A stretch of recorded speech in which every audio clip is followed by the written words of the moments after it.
Hello guys, welcome back to John's Workshop, and in this video we're going to go right back to basics on the shaper. So this is Shaper 101, so this is a beginner's job on the shaper. And why is that? Well, because I'm a beginner. So if anybody else has got a shaper recently, there seems to be a trend now again, they're becoming popular again. You'll be able to follow along with me and probably copy this project potentially. So as I said, I'm right at the beginning in terms of learning on this, so there's quite a bit to learn as we go through. So I've picked a nice simple job. So we're going to make a split holding fixture for round bar, round stock, that kind of thing. So I'm just going to skip to the bottom. Why are we doing that? Well, because this isn't about, do I need one of these fixtures? No, I don't, not at the moment, but I may do it at a point in the future. But this is more about, I want to test the machine out now a bit more geometrically. So we've commissioned it, we've done some test cuts, we know it cuts metal. This is about how well does it cut metal, and from a squareness, parallelism, that kind of thing perspective. And I thought, rather than just do that on a piece of scrap, we might as well make something semi-useful that I can chuck in a drawer and hopefully will come in handy at a later date. And I'm also going to be testing my own skills out as we go through in terms of my learning, if you like. So as I said, a split fixture with holes drilled and reamed in it, and aimed for sitting in a vise, a machine vise. Could be the shaper, could be the miller machine, could be the pillar drill, any of those, and holding round stock to do other operations on them. So yeah, basic project. I'll join you with the shaper just shortly when we get stuck into it. Okay, so we've got a piece of stock. This is free issue material, and it's off an old aerospace fixture of some description from a time gone by, so it will be a bit of decent material, carbon steel of some sort, because we've got rust on it, but don't know what grade. So I've been all around it, took all the burrs off, and we're ready to put it in the vise. I think these two faces will be nice and parallel, and they'll be square to this back face, because this has come off some kind of fixture or another, so it's all been machined properly at a point in the past. So we're going to take that as an assumption to start with. So we're just going to drop our parallels in there. On the top face I've got a sawn cut section before we get back to the parallel machine section, so we're just going to rough that off for a start and clean this top face up, and then we're going to switch over to the shear tool, and we're basically just going to go around all the faces and just put a nice finish on all four faces, tip it up and do the same on both ends, just to clean and block the whole block out to the minimum material removal I need to do to clean everything up. So that's the task. So we're going to drop that into the vise on the parallels.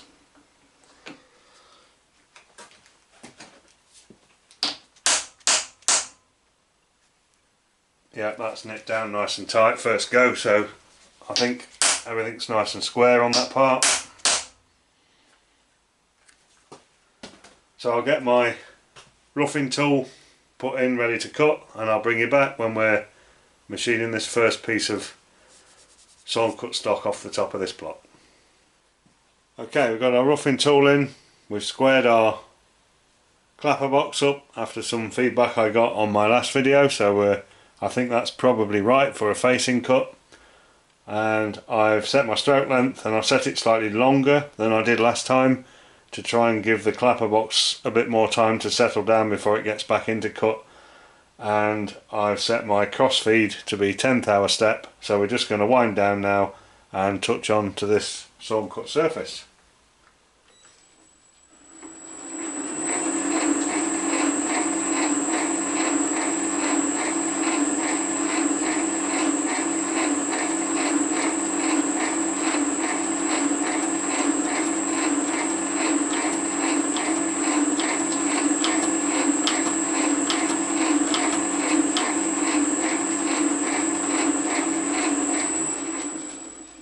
Okay, we've just got a touch on there, so we're going to go for a start for 15th thou, and we'll take that and see how we get on.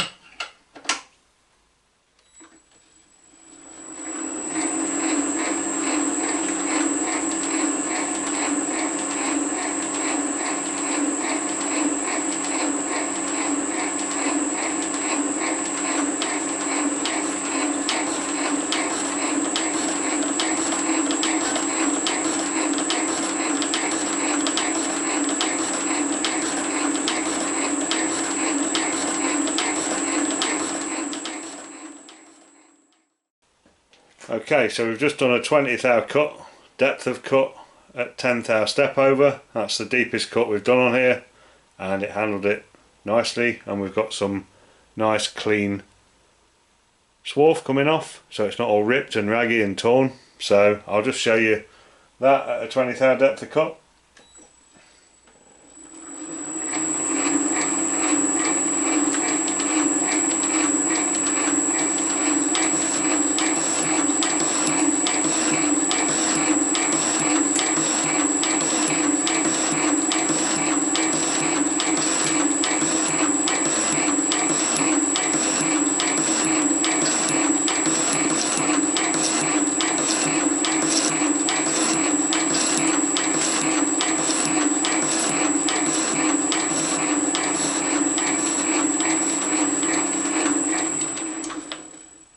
Coming off like bullets.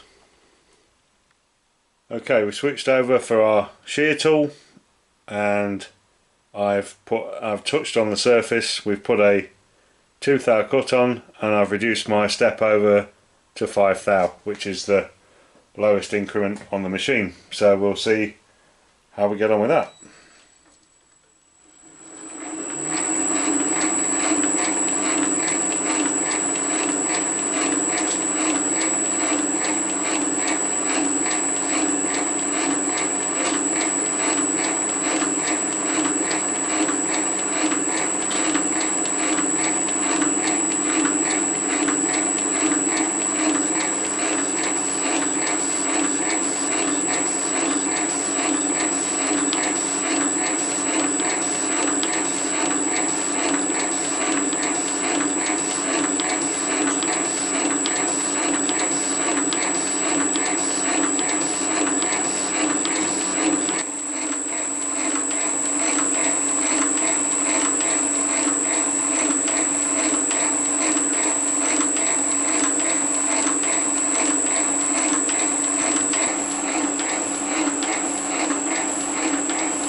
Okay, that's got our finish pass done.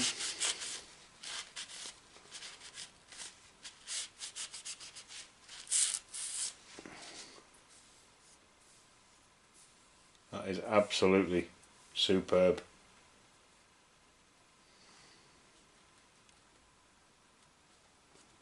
I'll just bring you in a bit closer, see if I can show you that finish.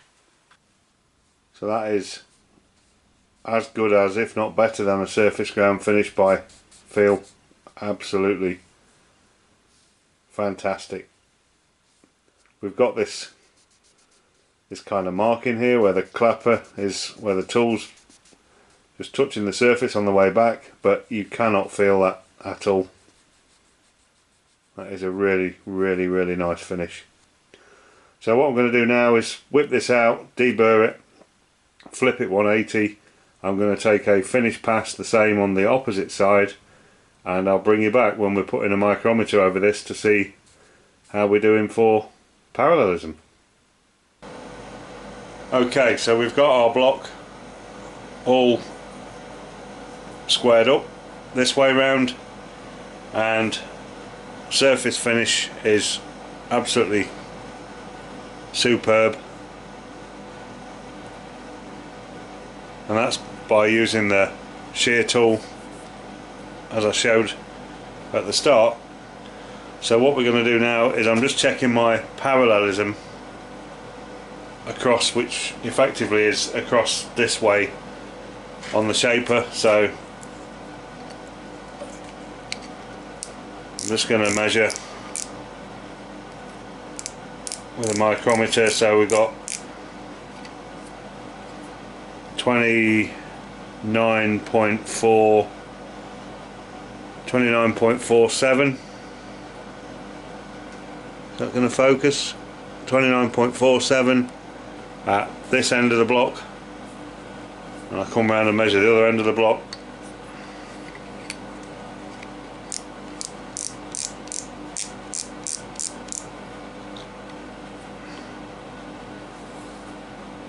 .469 probably, so yeah, within, very close, within, what's that, within a micron, over about 75 millimeters, something like that, so very good. I've also, off camera, have done a bit of a check on squareness, and what I've been using is a piece of copper wire on this and doing it all properly, because I wanted to see what this was going to be like for squareness. And what I'm getting is, across that almost 30 millimeters, I'm getting about 7 or 8 tenths of a thou run across 30 millimeters, which is quite a lot actually in terms of squareness. It won't affect what I'm making here, it won't make any difference. And what I've also found is, when I've been tightening the part up in the vise, I can make it sit on the front parallel at the fixed jaw.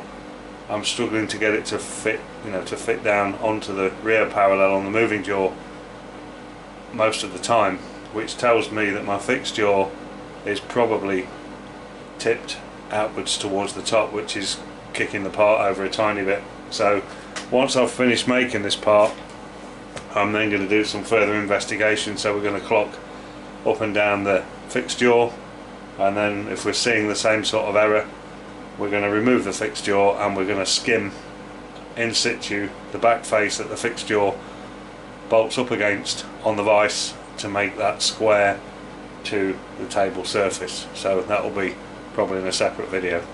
So the next job now, I'm going to knock this up this way and we're going to clean both the ends up. I'm not working to any particular sizes, I'm just going for clean up on this. So these are 2 bandsaw faces, so we're going to square it up and machine the ends.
Okay, we're just getting set up now. So we've got both our ends done and we're now just getting set up to split this straight down the middle into 2 separate bits on the bandsaw. So I'm not going to show you that, I'll bring you back when it's done and we're cleaning the 2 halves up back in the shaper. Okay, so we've split our block in half, and what we're going to do now is drop each half back onto the shaper and clean up nice and parallel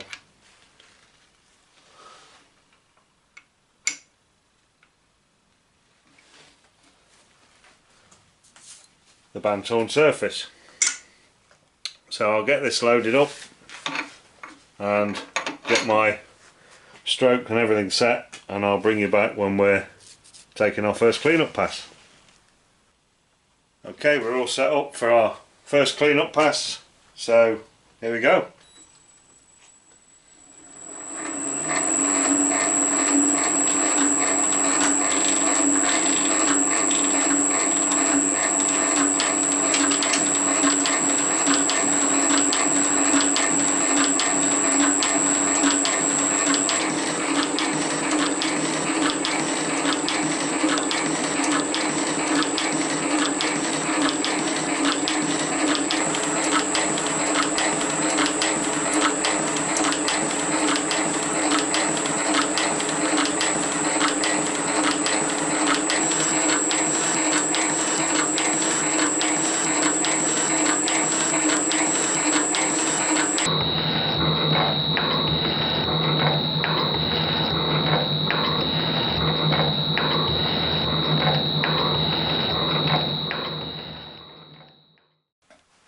Now, I'm not sure the camera is going to do this justice, but that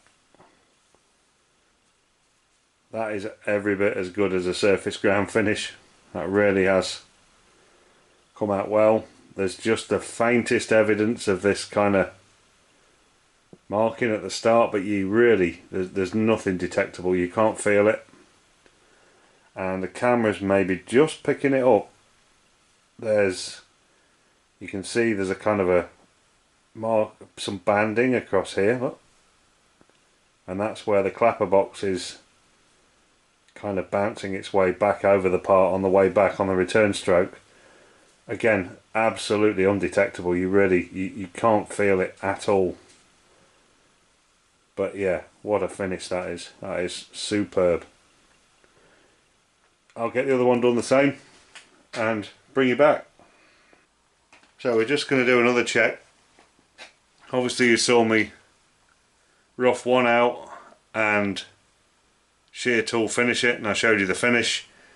I then took that out of the vise, dropped the second one in, worked to the exact same settings, and fitted it in the vise the same way, same level of tapping, all that kind of stuff. So what I'm going to do here is just confirm my parallelism across the vise, which we've already checked, and just to confirm that I'm getting repeatability on that parallelism that I got earlier. And also what I'm checking here is the repeatability part to part, so two separate loads with the same setting on the machine, with a spring cut on both, so exactly the same, what level of repeatability I get off the machine, which is a useful thing to know for future reference. So we're just going to check this. So we've got there 10, 11, 12, 13.762. That's 13.76 and probably about 2. Check the other end.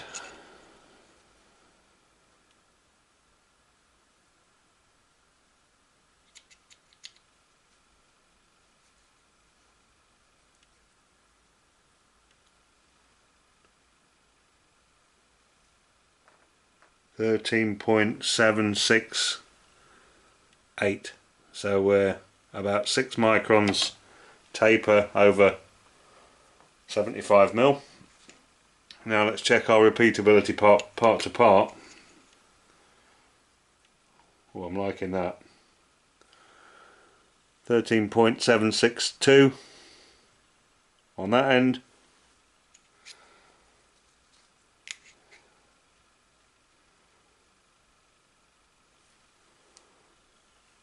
.765 on that end, so largely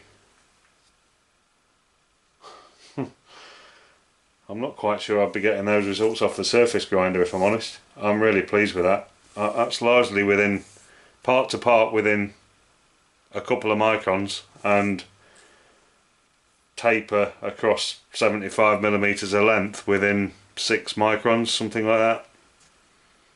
For a 1956 machine, I don't think that's bad. I think that's pretty good. I'm happy. Okay, I know this is Shaper Project 101, but I thought for the sake of speed we'd put all the holes in on the milling machine. So what I'm going to do now is I've got some 5mm dowel pins. I'm going to drill and ream 2 holes 5mm through, and they're going to act as a squareness register for these 2 halves of the clamshell, if you like. And then once I've done that, we're going to tip it on its side and work out my hole spacings to put in my 12mm, 10, 8, 6, 4, 3, 2 probably. I need to check my tooling to see what I've got. Holes through the middle, and they're going to be put in bang on centre line where the split is. So I'm not going to show much of that. I might show the odd still, because that's not what this video is about. This is all about the shaper. So I'm going to crack on now. I'll get the 2 dowel holes done, and I might bring you back when we're doing some of the holes in the middle here. Literally the dowel holes is 2 holes drilled and reamed, nothing special about that. So I'll bring you back in a bit when we're putting the big holes in. So you can see what we're doing. We've done our 3mm dowel holes, we've fitted some dowels, 1 in each end loosely, put the 2 blocks together, and we're now going along and drilling our different holes. So we're drilling and reaming at each size. We've done 12, done 10, just going to do 8, and then I've got 6, 4 and 3 left to do after that. So that's just a bit of a progress update. I'll bring you back when we've got all of that done and we're moving back onto the shaper for the final machining operation. So I'm just going to set the 2 halves back up in the shaper. So we've got 1 in there now, and I'm just going to take 2 thou 50 microns off the inside face of both of these. I've still got my setup from when I machined it, so it's straight back in on the parallels, and what I'm doing is just doing a quick check with the clock to make sure that this is reasonably flat still, and I want to take that sort of 50 microns 2 thou off each face, which will give me 4 thou nip, if you like, which is about 0.1 of a millimeters when I'm using this. So I've got the DTI there set on 0 on one end, and there's a tiny bit of undulation, 10-20 microns in the middle, maybe 10 microns end to end.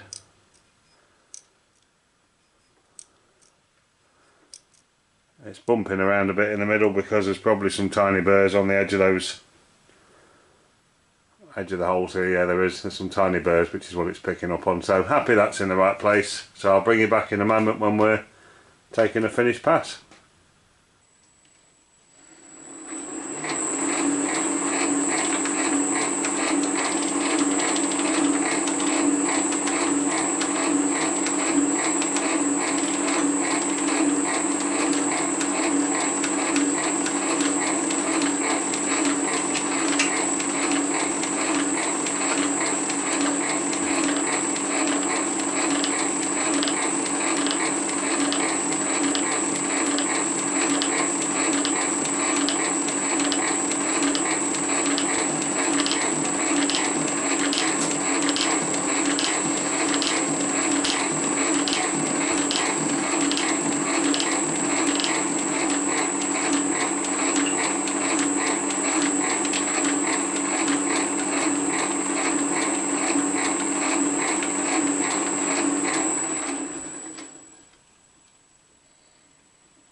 Because why not? and because you knew I would. Well, there we go, that's got our holding block finished. So you can see all the holes there. We've got it engraved with the sizes of each hole, and we've got our dowels Loctited in place. It's still a little bit slimy and a bit stiction just because of all the oil. I've only just got it out of the chemical black, but largely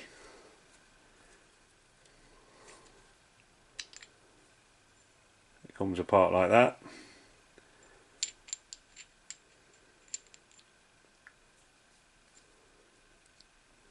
And drops back together nice and neatly. So I'm really pleased with the surface finish that we've got off the shaper, and as I've shown throughout the video, the dimensional side, I'm pleased with what that's told me. I know I need to do some work with the vise on squareness now, so that's a job to do, but largely, yeah, I couldn't be more happy with the way the shape is performing and the kind of parallelism and repeatability that I showed earlier on. You know, just fantastic for a machine of that age. Could not be asking any better. So as I said at the start, you know, the object of this video wasn't to make this. The object of this video was to start learning the shaper and learning about its quirks and its various things, which I think we've learnt some stuff through making that. But rather than just make swarf for the sake of it, just on scrap material, I thought I might as well apply myself and make something that, you never know, one day I'm sure will come in handy for gripping some round bar in one of the machines. So with all that being said, I will go back to the board and we'll close this episode out. Well, there we go guys, that gets us to the end of this video. So as I've just shown you, that's our round bar holding fixture made up, and more than that, as I just said, a lot of learning done about the machine and the shaper and how it performs and what I could do with it. So happy with that. So next job probably on the shaper is going to be addressing that squareness, as I said, on the vise. We'll have a go at that first and then we'll pick something else, but we'll test that out properly to make sure that we've got that as good as we can get it. So that's going to be all upcoming. So it feels like we've been very shaper for a long time on this channel for obvious reasons. So I am going to try and mix things up a little bit now. Obviously I'm keen to keep playing with the machine, I'm enjoying it, but we need to get back into some of the other stuff that needs to get done in the workshop, on the mill and various other things, some of the storage stuff. So yeah, I'm going to try and mixing things up a little bit, but there will be more shaper coming along, don't you worry. So I hope you all enjoyed that. I certainly enjoyed making it, and I hope to see you all again very soon on another video when we'll be making something else.